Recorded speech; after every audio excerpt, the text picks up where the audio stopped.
Salut à tous, David Fèvre, viticulteur en Champagne. Alors il fait un petit peu nuit, je vais m'approcher de la lumière. On se retrouve cette semaine pour un petit tour de cave et pour que je vous explique tout simplement le travail de ce début du mois d'août. Alors on va se rapprocher un petit peu. Il y a la lumière qui est forte ici. Donc le premier travail de ce tout début août, c'est de prendre cet outil, la calculatrice, le tableur Excel, voilà, grand tableur Excel. Et puis, en fait, on répertorie toutes les bouteilles, absolument toutes les bouteilles dans la cave. On les classe par différentes catégories, on les classe par différents stades d'élaboration, et je vais vous l'expliquer tout de suite après. Et ce travail de début août, c'est tout simplement pour faire notre déclaration de stock.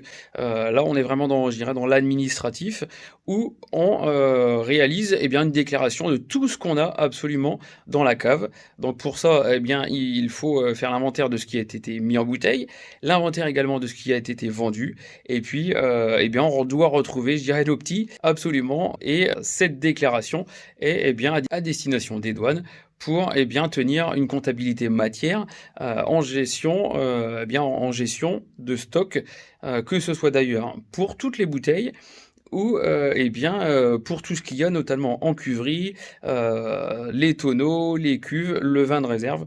Donc voilà, tout doit être absolument répertorié. Donc ce qu'on va faire, alors je vais vous faire un petit tour de ce qui peut être répertorié dans les différences. Vous avez par exemple ici, vous avez des demi-bouteilles, voilà, c'est tout petit. Et vous allez le voir, il est sous différents stades.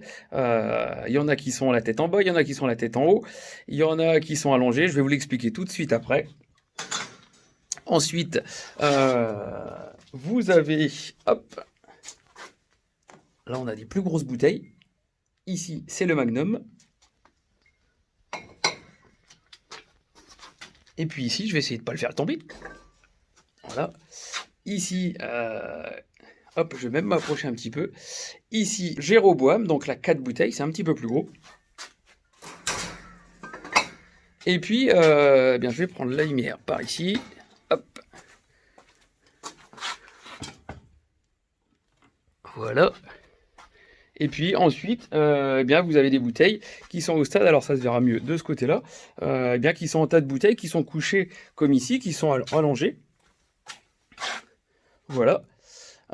Donc là, c'est ça ici, c'est le dernier tas mis en bouteille, qui a été mis en bouteille tout début juin. Donc voilà, je vais descendre dans la salle de réception, ça sera un petit peu plus simple pour vous expliquer un petit peu les différents stades de bouteilles. Je vais vous expliquer ça tout de suite. Voilà, donc on se retrouve dans la salle de réception, on aura un peu plus de lumière, et puis je vous ai exposé justement les bouteilles avec les différents stades, et vous allez pouvoir mieux comprendre un petit peu comment se passe le process d'élaboration une fois que la bouteille est remplie.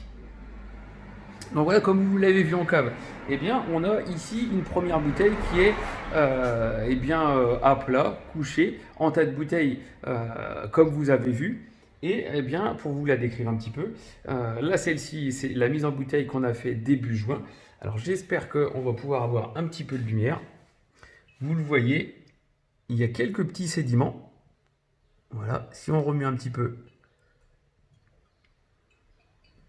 vous avez vu ça occasionne un léger trouble. C'est le dépôt qui résulte de la fermentation qu'il y a eu dans la bouteille. Donc fermentation, c'est ce qu'on appelle la prise de mousse en champagne. Ensuite, vous avez vu, il y a une petite déclinaison suivant des flaconnages différents. Donc ici, demi-bouteille, Magnum, et puis la grosse bouteille, donc là c'est le Jéroboam. Et puis, vous avez ensuite vu des bouteilles, la tête en bas. Donc je vais pareil, essayer de rapprocher à la lumière pour que vous compreniez mieux. Alors donc cette bouteille, on a fait l'étape du remuage. Pour les bouteilles traditionnelles, c'est sur le gyropalette. Donc l'appareil que vous êtes en train de regarder, qui a un box de 500 bouteilles. Il y a un petit ordinateur dedans qui permet de faire une petite rotation d'un côté ou de l'autre pour justement faire descendre le sédiment que vous avez vu.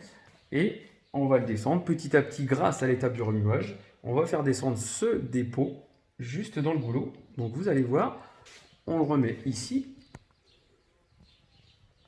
Je je vais essayer d'approcher un petit peu la caméra. Et on va le faire un petit peu.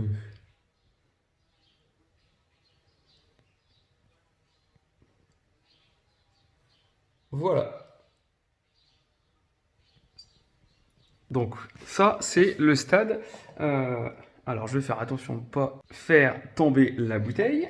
Donc le stade ici, que l'on soit en bouteille, nous c'est ce qu'on appelle une bouteille sur pointe, qu'on soit en bouteille comme ceci, ou en bouteille couchée, c'est ce qu'on appelle le stade du vin sur latte.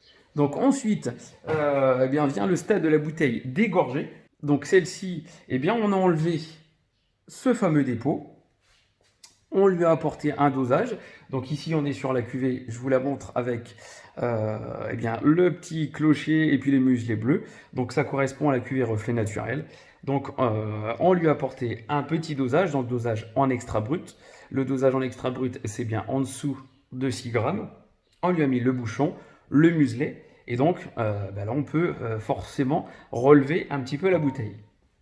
Donc voilà, ensuite, le dernier stade, eh bien, c'est le stade de l'étiquetage, mais pas que. Donc on lui a posé, alors je vous rapproche un petit peu, voilà.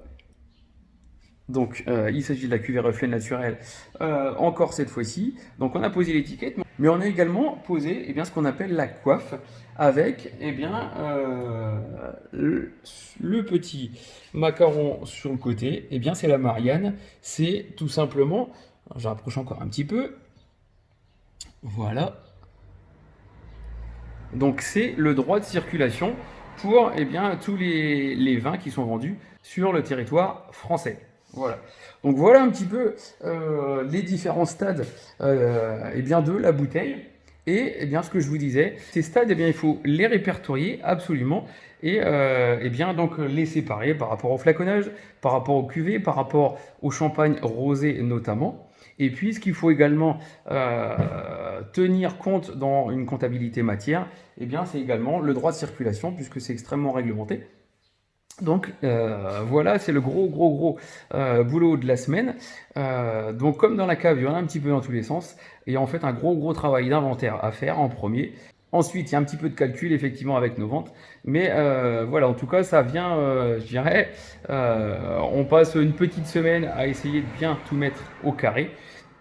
Puisque c'est extrêmement important. Et puis, alors ce que j'ai pas précisé, eh bien on fait tous les mois, eh bien on enregistre nos sorties de bouteilles et on refait un petit peu nos stocks pour effectivement pas attendre un an pour avoir des plus gros écarts.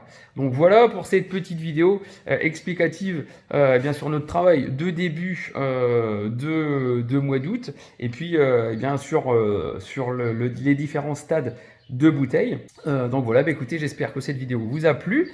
Un petit clin d'œil au logo qui est juste en haut à droite de cette vidéo. C'est le logo pour les trophées champenois. Donc je vous le disais la semaine dernière, on a été nominé pour les trophées champenois. Donc très fier. Un grand merci à vous puisque c'est grâce à vous qui nous soutenez, qui nous suivez sur les réseaux, qui eh bien, me donne envie de continuer à repartager un petit peu mon quotidien. Donc on est un petit peu à la traîne dans les votes. Donc vous pouvez encore voter, je vous remets le lien dans la vidéo juste en dessous. Vous pouvez encore voter jusqu'au 30 septembre, donc il y a un petit peu de temps, n'hésitez pas. D'ici là, eh bien, on va parler beaucoup de maturation et eh bien, du changement de couleur des raisins. Donc voilà, je vous donne rendez-vous à la semaine prochaine et vous souhaite un excellent dimanche. Allez, ciao, salut!